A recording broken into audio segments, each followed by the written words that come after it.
አሰላሙ አለይኩም ወራህመቱላሂ ወበረካቱ።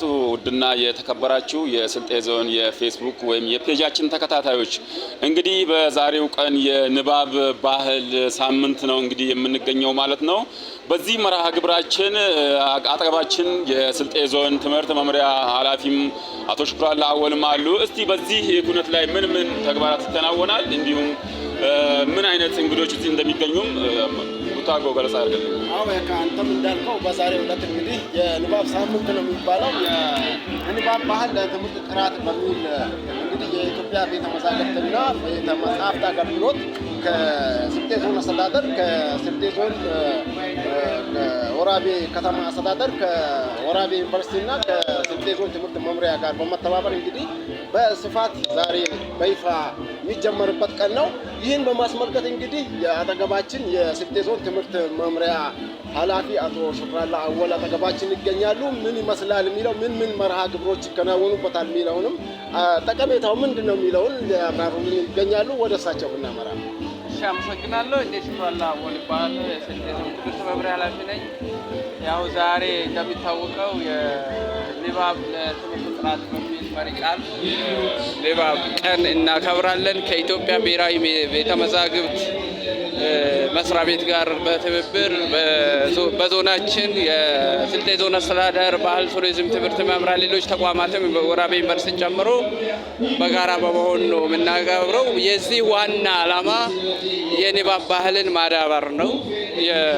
አሁን ትምህርት ቤቶቻችንም ላይ ያለውን የንባብ ባህልን ነቃ ማድረግ ትንሽ የማነቃቃት ስራ የምንሰራበት ሂደት ነው ያለው። ያው ሁላችንም እንደምናውቀው ባለፈው 2-3 ዓመታት እንደ ሀገርም እንደ ዞናችንም ትልቅ የትምህርት ስብራት ገጥሞናል። ይህን ስብራት እንዲያገግም የተለያዩ አማራጮችን እየተጠቀምን ያለንበት ሂደት ነው ያለው። ከዚህ አንዱ አሁን ባለው ሁኔታ ላይ የንባብ ባህል ዝቅ ብሏል፣ ተማሪዎች በትክክል አያነቡም በሚል ባለፈው ዓመትም በዞናችን አንድ ንቅናቄ ፈጥረናል። የንባብ ህመምን በንባብ ክሊኒክ ማከም የሚል ንባብ አለመቻል በራሱ ህመም ነው። ማንኛውም ሰው ሲታመም ጤና ክሊኒክ ሄዶ እንደሚታከም እኛም በየትምህርት ቤቶቹ ክሊኒክ ከፍተናል። እዛ ክሊኒክ ላይ ግብአቶች አደራጅተናል።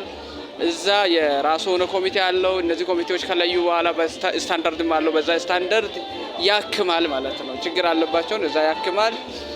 ይሄ የዛሬ ደግሞ ልዩ የሚያደርገው ለእኛ በተለይ እንደ ትምህርት መምሪያ አንዱ ያንን ክበብ ያጠናክርልናል። ሲመጣም አንዱ ዓላማ አድርጎ የመጣ ይሁን ነው። ሁለተኛው ትምህርት ቤቶችን ድጋፍ ያደርጋል። በመጽሐፍ 10 ትምህርት ቤቶችን ወደ 900 ሺህ የሚወጣ መጽሐፍ ድጋፍ አደርጋለሁ ብሏል።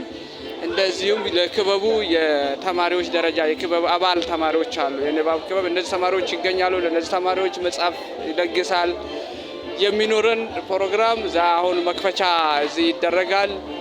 ከዛ ፓናል ውይይት ይኖራል። ከነዚህ ኮሚቴዎች ጋር ፓናል ውይይት ይደረግና ምስራቅ ስልጤ ላይ እንዲሁም አንድ ገርበር ሁለተኛ ደረጃ ትምህርት ቤት የተገነባ ቤተ መጻሕፍት አለ። ለሱም የመጽሐፍ ድጎማ የሚደረግበት ነው። ነገ እዛ አንድ ፕሮግራም ይኖራል። ማረሚያ ላይም ተመሳሳይ ድጎማ ያደርጋሉ። ስለዚህ በአጠቃላይ የማህበረሰቡን የትምህርት ቤቶች ተማሪዎችን የመምህራንን ሁሉም የማህበረሰብ ክፍል እናንብብ የሚል ነው። ንባብ ያው ሙሉ ሰው ያደርጋል። ማንበብ ሙሉ ሰው ያደርጋል። እውቀት የሌለ ሰው ዛሬ የት መሄድ እንዳለበት አያውቅም። እውቀት ደግሞ የሚገኘው ከመጽሐፍ ነው። ስለዚህ እናንብብ የሚል ነው። ከዛ በትልቁ ንባብ ለትምህርት ጥራት የሚል ትልቅ የትምህርት ቤቶቻችን ላይ ትልቅ ማነቃቃትን የሚፈጥር ትምህርት ቤት ስለሆነ መጽሐፎች በ40 እስከ 50% ዋጋ ቅናሽ አለው። ተጨማሪ ሽያጭ ከአዲስ አበባ ላይ የሚገኙ የመጽሐፍ ሻጮችን የድርጅቱ ሙሉ ስፖንሰር በመሆን እዚህ እንዲመጡ አድርገዋል። ስለዚህ ብዙ ወጪያቸውን እሱ ከበር ስለሚያደርግ ለእኛ ደግሞ ከ40 እስከ 50% ዋጋ ቅናሽ መጽሐፍ ይሸጡልናል።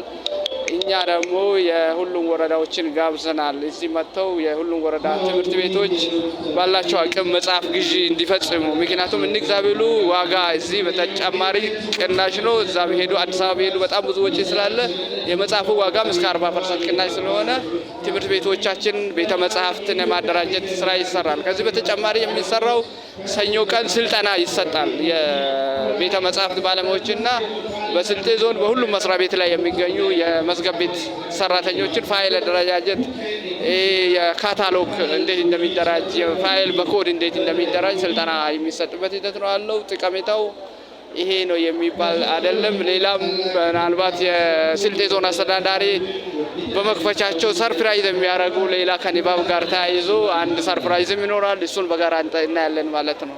መልካም። የስልጤ ዞን ትምህርት መምሪያ ዋና ኃላፊ አቶ ሽኩራላ አወልን እናመሰግናለን። ወደ ስራው መሄድ ይችላሉ።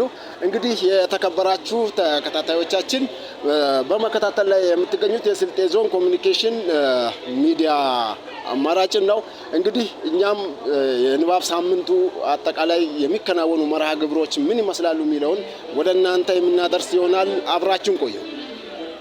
እንግዲህ በዛሬው ቀን በርካታ ተግባራት እንግዲህ ከጀርባችን የምታዩቸው መጽሐፍት ልዩ ልዩ መጽሐፍቶችን እየተከታተልን ተመልክተን እንገኛለን። ከዚህ በኩል ቁርአኖች አሉ፣ የተለያዩ መጽሐፍቶች እዚህ ይገኛሉ። በዚህ በኤግዚቢሽን መርሃ ግብር በርካታ ሰዎች ታድመው መጽሐፍቶችን ግዢ ያደርጋሉ ማለት ነው። እንግዲህ መጽሐፍቶች ሲገዙ 40% ቅናሽ አላቸው እና መታችሁ እንድትገዙ እንዲሁም በዚህ ፕሮግራም መክፈቻ ፕሮግራም መርሃ ግብሩ የስልጤ ዞን ዋና አስተዳዳሪ አቶ ዘይኔ ብልካን ጨምሮ የስልጤ ዞን ብልጽግና ፓርቲ ዋና የመንግስት ተጠሪ ወይዘሮ ነኢማ ሙኒርና ሌሎች የመንግስት የከፍተኛ የስራ ኃላፊዎችና ልዩ ልዩ የክብር እንግዶች እዚህ አካባቢ ተሳታፊ ይሆናሉ። ከኛ ጋር እንድትሆኑ በአክብሮት እንጋብዛለን።